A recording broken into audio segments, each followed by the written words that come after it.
Hey, welcome back to the Disney Plus Everyday Challenge, and I am, more than anything I think I've seen in a long time on Disney Plus, I am blown away. I sat and watched this with my hands like this for most of it. I thought I'd just jump in, maybe watch 2 or 3 3-minute episodes, and I'm done. I'm taking care of it, And I also thought there was only maybe a dozen or so of these things. No. There's technically 65 that go all the way into 2009. But Disney Plus only has the first 6 seasons, and there's 51 episodes, missing some other things here and there.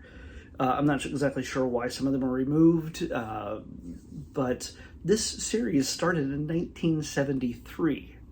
And it's a series of shorts we would normally see on Saturday mornings, to my memory, growing up, peppered in between other cartoons. I don't remember, there's one point, I watched the whole first season, 11 episodes, and it goes through numbers. It teaches you numbers and multiplication primarily. How to multiply basically the first 12 numbers in the numeric system. And well, they're technically, did we get all of them? Because we got 0 as well, so that should have been 13 episodes. I think we missed a number. I don't know. My math is off, apparently. Great. But maybe they skipped one. But for those of you who watch Spider-Man No Way Home, you'll very much recognize the first episode. 3 is the magic number. So that's what played over the music. When I watched that, I'm like, where do I know this song from? When I saw the film, well, I know this song. I grew up with this song. Where do I know this song from? I knew it from Schoolhouse Rock.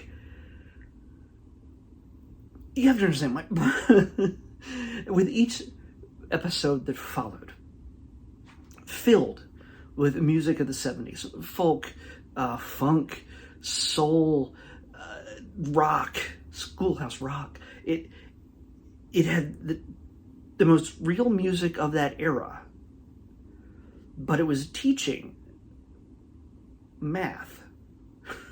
It was, and I'm going to say this right here, it is probably responsible for my ability to do math at a young age, period. It is pretty much, yeah. And I'm not the only one, I'm sure. If you grew up, if you're anywhere close to where you think my age is, you grew up in the 70s, you know that you know these songs. You sat in front of the TV on Saturday mornings, watched cartoons, and even into the 80s. And there's some that are from the 90s that got added on, and then again in the 2000s. I think probably for the DVD release. Holy cow! I know I'm going to keep saying that.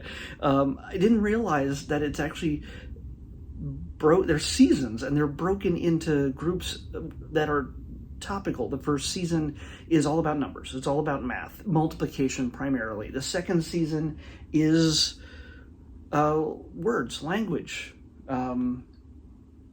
That's where we get the famous conjunction junction, what's your function? I did not watch that yet.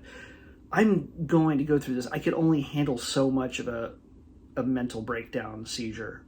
Because, when everybody thinks of Schoolhouse Rock, we think of conjunction junction, what's your function? And we think of, I'm just a bill in Capitol Hill. That doesn't come into play until like season 5, I think. We got Grammar Rock, pretty much in season 2, and then we go to season 3, and season 3. Sorry, season 3 is all about America. It's all about, because right about then it's 1975, 1976, and we're reaching America's bicentennial, the 200th anniversary of the United States of America. And trust me, 1976 was a lot of red, white, and blue everywhere. I lived in a small town, and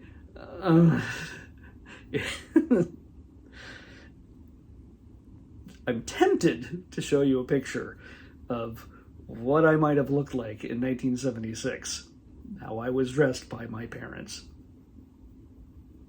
Yeah.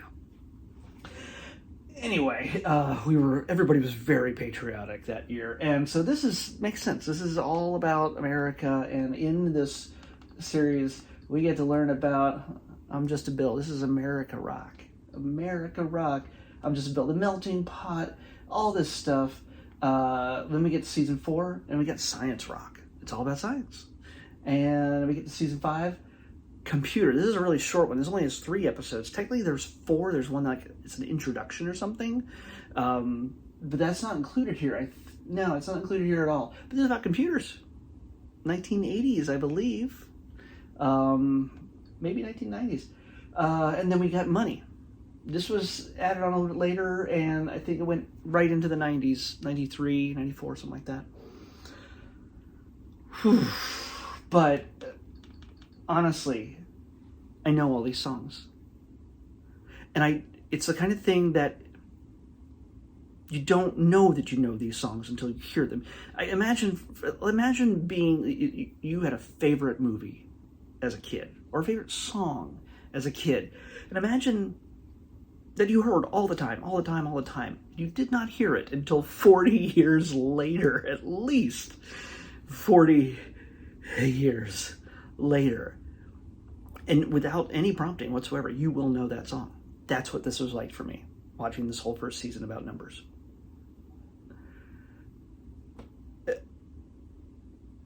I highly recommend this. I highly, highly, highly recommend this.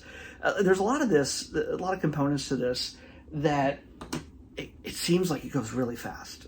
They're not talking down to the kids. This is not for adults. This is not to be ironic or like, oh, look at this. This is 100% for kids eating their cereal in front of the TV while parents sleep in, hopefully, on a weekend.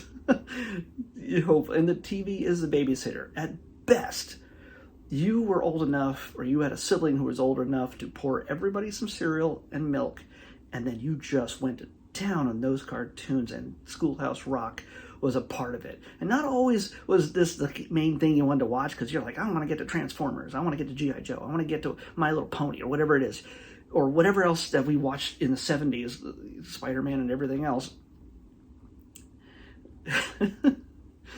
Scooby-Doo, of course, Scooby-Doo. Jeez. Wonderbug. Yeah. All that stuff.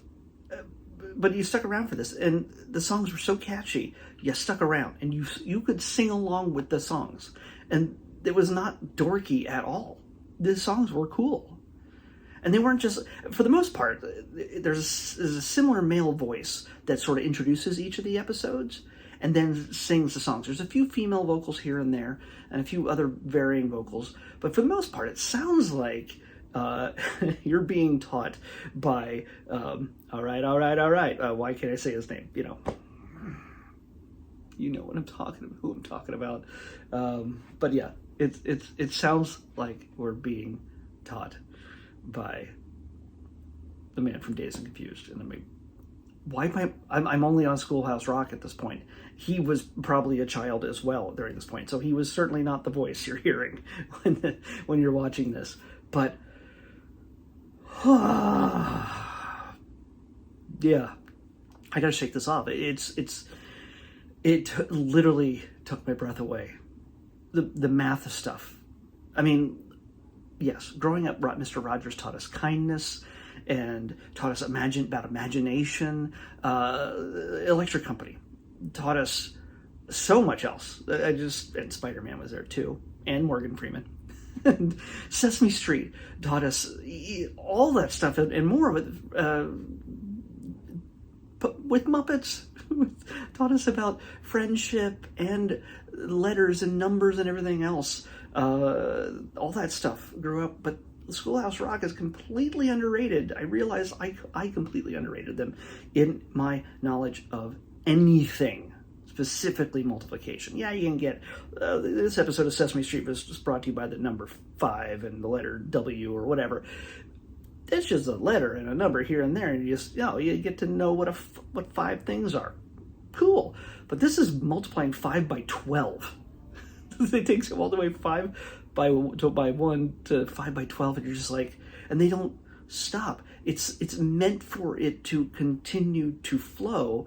So I don't know how many probably early math tests I got right as a kid by remembering these songs. I'm sorry. I know I'm spazzing out, and if this is something that you grew up with, honestly, don't overlook it. Watch it right now and have the time of your life soaking up this stuff that you may have forgotten. I have forgotten all of this. Conjunction Junction and Just a Bill, those things everybody remembers. But deep dive on season 1, holy cow. Like I say this with everything else, I'm adding it to my watch list. And the great thing is they're only 3 minutes long. So there's no reason to go, well, I don't really have time. You can watch one a day and you'd be good. And what I was getting to earlier, like I said, it doesn't talk down to kids. And you think, man, this is a lot for kids. This is a lot for a kid to take in. But a 3-minute burst, a fun song, you're learning an awful lot about the number 12 or 3 or 7 or whatever. The animation is cool. The animation is so... It's not slick, whatever. I mean, whatever slick was in the 70s and 80s, it was beautifully drawn. Just amazingly drawn. So creatively done. I could probably spend a day just babbling, which I already am, but I'm limiting it to the whatever however long I'm still babbling. I don't know, but it's I've never spent this much time on shorts before. Honestly, is this something to put in front of your kids today? If they are of the age, even if they're not of the age to really fully understand math, don't be afraid to put this on. It's colorful and it's fun to look at, and it's fun to sing along with. And start them out with. I can't attest to the rest of it, which I have also seen, but many, many decades ago, I would suggest throwing it in front of them now. If you got a 4, 5, 6, 7-year-old, especially even if they're already in school, they might think it's boring and nerdy and whatever, dorky, old people, cartoons, whatever. Get them while they're young. It sounds awful if you take it out of context, but get them listening to stuff. It's not the music they know, but it's still. Wouldn't it be great to have a mathematical genius or a kid who knows all about science, even about government or other things like that? This is worth doing. It's worth doing, even if you just want to watch it yourself and let the kids wonder what's going on. Why is Grandma and Grandpa freaking out over these old cartoons? Let's pick tomorrow's episode. 170. 170. I can multiply that. 170. Yeah, I couldn't handle anymore. I was ready to watch the rest of it. And again, I don't know why the rest of some of the other, there's later episodes I think are mainly like I think it's season 7 and 8 are not on here yet or ever. I don't know. You'll have to get the box set DVD that has all of it on it to see everything. But if you're looking for the classics, seriously, Schoolhouse Rocket right now. 170. It is another documentary. Back to documentaries. Oh, it's more, maybe it's a reality. It's not about boats or fish or trees or birds or whatever, or melting ice caps or anything else. This is about music. I think it's a live kind of concert thing. Let me see. No, it doesn't say it's a concert, but I'm feeling it's a concert. And I can't remember exactly what it's related to, but it's Disney. I could be wrong, but we'll find out. Number 170 is If These Walls Could Sing. All right. If These Walls Could Sing. That's what we're watching next on the Disney Plus Everyday Challenge. I hope it's good. I can't imagine it's as good as how I feel right now after watching my childhood unfold. If These Walls Could Sing on the next Disney Plus Everyday Challenge. I'll see you back here tomorrow with that. Bye.